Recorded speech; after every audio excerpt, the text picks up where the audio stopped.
Hello everyone, welcome back to my channel রিসিয়া। তো আজকে এখানে আমি পড়তে বেরিয়ে পড়েছি। তো পড়তে যাওয়ার আগে একটা প্ল্যান ছিল যে সোমার বার্থডেতে চলে গিয়েছে, তো ও আজকে আমাদেরকে বার্থডে ট্রিট দেবে। তো তিনজন মিলে আমরা চলে গিয়েছিলাম আজকে চিল আউটে। এতটাই সকাল সকাল আমরা চলে গিয়েছিলাম যে কেউই আসেনি তখন। তো যাই হোক, তখন সবাই পরিষ্কার করছিল রেস্টুরেন্ট। দেন আমরা একটু ঘুরে নিলাম। তারপর এখানে ডিসাইড করছে যে কী অর্ডার দেবে। যদি এই মেয়েটা সবসময় ফোন দেখে, ওর তো কোনো ব্যস্ততাই নেই। যাই হোক, এখানে ও ডিসাইড করতে পারছে না। তারপরে ওখানকার একটা ওয়েটার দাদা আমাদেরকে সাজেস্ট করে যে কাশ্মীরি পোলাওয়ের জন্য। তো আমরা স্ন্যাক্স হিসেবে চিকেন 65 এবং মেন কোর্সের জন্য কাশ্মীরি পোলাও আর চিকেন কারি অর্ডার দিয়েছিলাম। তো আমি বলছিলাম যে আজকে আমি ফুড ব্লগারদের মতন খেয়ে রিভিউ দেবো।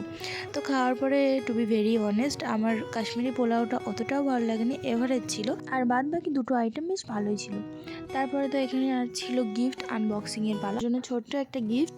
তো আজকে মিনি ব্লগটা ছিল এই পর্যন্ত।